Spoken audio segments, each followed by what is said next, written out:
Nendaba nga abantu abamu beekalakaasa mu lukiiko luli naye ebintu ebimu biswaza. Dr Paul Kawanga Ssemwogerere afudde naye kati ayogera nti omulimu gwe mbaddeko abaana bange mugutwale mu maaso. Tusabe Omukama atuyambe obulamu bwa mukadde waffe ono Dr Paul Kawanga Ssemwogerere bwawaddeyo olw'okubeera eggwanga tuleme kuggwerera wano mu bigambo nga twogera, naye abantu basse mu nkola ate batwale mu maaso omulimu gwe gwabaddeko. Ayi Omukama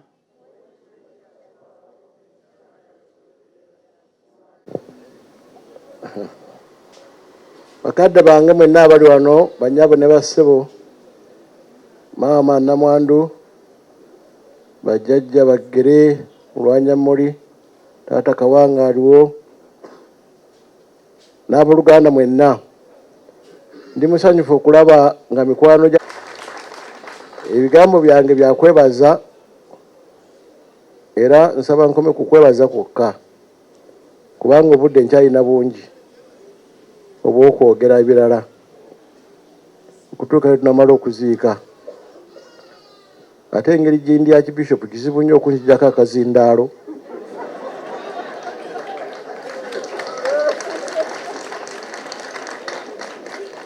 Wadde okunkomako nebibikagereraga nti wani anamugambako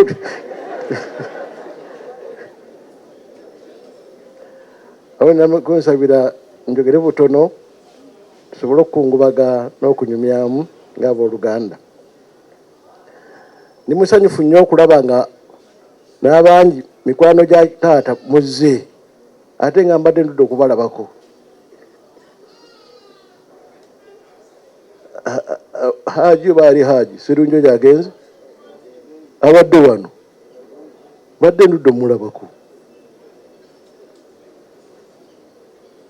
Haji mulirikaati Mukasa naye agenze naye mbadde ndudde omulabako. Damyano Lubega weebalesebo okujja ng'ate mulwadde toweza avudde nakundiri ajja aziike abakube asabire mukwano gwe. Awo yonna nno nze kitange Ssemwogerere yabandaga nagamba nti obeeranga nabo era bawulirizanga bulungi. Kitalo nnyo okufiirwa mukwano gwammwe. Ono taata Ssewanya naye waawano era obedda namunenyeza dda nti yakudduseeko atya nga toliiwo kuba watera okubeera bonna walinnya ng'otegera nti naye waali. Omuko omukulu mu maka gano Sendawula Honorable naye ngenza okulaba nga naye ayingira naye nga waliwo ne mukwano gwe naye tebamutaddeko Kristiano Omulangira Musanje Ejjuuko babadde nokumbi batemera myaka gye gimu aluddawo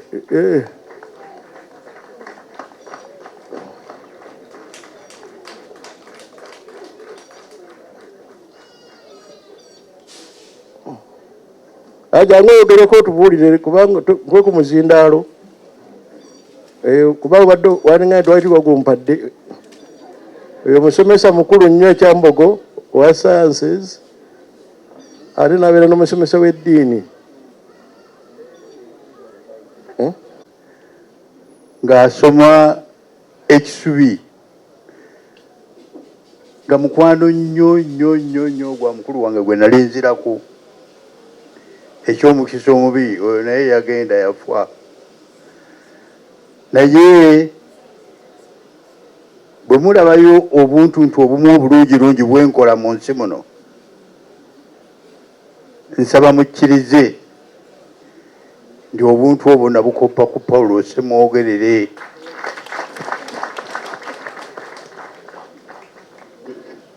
Bwe mulabamu ebikyamu ebyo byampuba buwubi, naye mwana mulenzi ono ng'abadde atubumbabumba ndabye bangi wano mikwano gyange.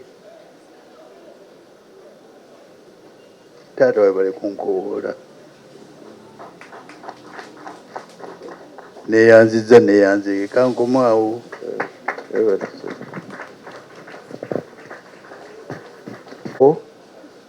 ne bamemba ba Parliament n'abakungu abakukuna babaala bonna abajja okwogerwa okujja okubeerawo nga tuli wano okutukubagiza. Njagala okwebaza mwenna ababadde okuva eggulo nga taata amaze okutuka ne mujja ne mutubeererawo. Byonna bye tulaba bye mukoze byammwe era tuli bagumu nnyo. Twebaza taata okutukwanira emikwano n'abeera muntu mulungi, aye nammwe ne mumwagalira ddala nga mumwagalira ddala kuba mumwagadde ddala kuba yafudde dda ate abadde mukwano gwammwe. Sirowooza ndi mwandiga nti katugendeyo tukole kubanga atulabe ng'ate amaze okufa. Muzze kukuluma okutwatti ku kitanda okugizibwa oti laga nti maama wooyo yankolako. Maama weebale nnyo ebali ddala kola omulimu ogwo mulungi.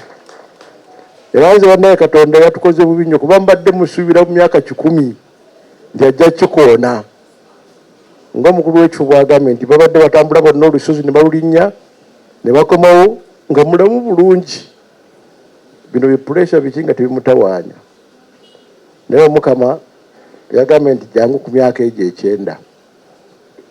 Emyaka 9 si mibi nnyo okugenderako. Era twebaza Omukama nti amutuusizaayo.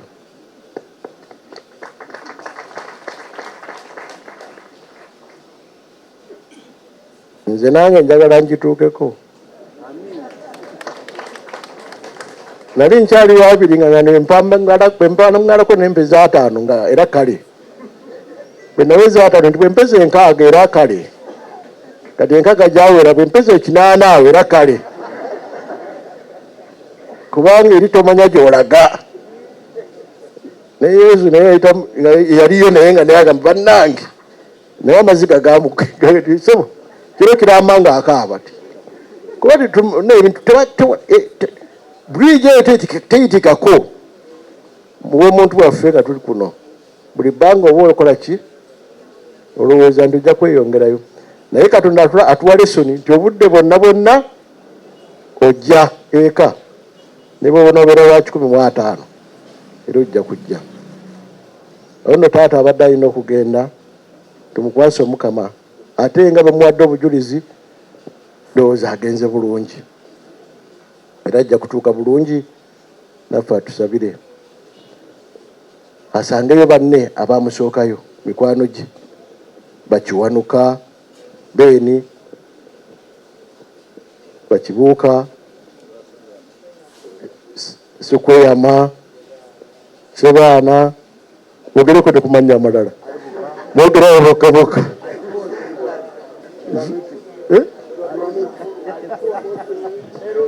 obotegete mumunyekeko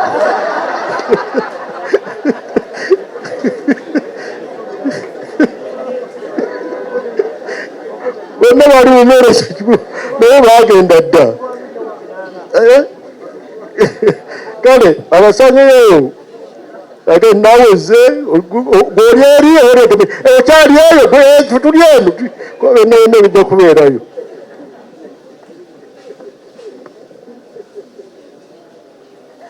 Ffe ng'abaana tuli basanyufu n'abooluganda bonna abali wano nze taata Kawanga musanyufu wegamba okulaba nga ono bamwogerako bulungi naye se ogenda okulya nti taata we yafudde nenga be bamwogerako ku social media oba ku mpapula oba noyita ng'otyanogamu nti bagambe nti ono ye taata wange nga yeekweka toyogera nti oyo kitange kubanga ebimuliko byonna nga biki bikyamuyitirivu age nti bano batukozebwe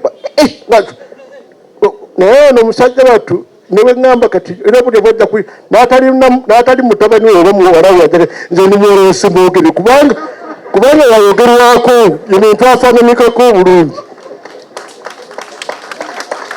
Mwagaza abaana baleme kwekola nsi eno nga olw'ebikolwa byammwe ebikyamu abantu namwe ne babakyayiramu. Nagambye nze nja kweba banne mwebale nnyo kankome wano bwe naasukako wano biyinza okwitiira naye mwebale nnyo okujja, mwebale nnyo okutwagala, mwebale okwagala mukadde waffe, tukabiremu amaziga ndi mugumu. Omukulu ono oyajjira nga nzize wano e Lubaga abandeese nga Archbishop ate nange yansaasira nnyo. Omulimu nga gunaaba gweyingiddemu naye nangamba tofaayo nange wendi nja kukugumya era tujja kutambula ffenna era nange nembeera mugumenti bwenabeera akazibu kangenda mpitayoko naye kati wuno atembezezaako myezi gyokka asitudde. Mwenyigeewo abananyambako okutambuza emirimu obulungi. Several Justice Katule batagenze has gone namulengedeko wano. Justice Remy Kasule wali ne maama waffe mwebale nnyo mwebale ddala. Ono ye muntu ogamba nti my associate Ssemwogerere ofuna n'ekitiibwa naye abalala batera okujja kubala nti nja kuddayo nga buzibye ng'ettaala zigisa. Soogere bingi ennyo ndabye nga zoonokola.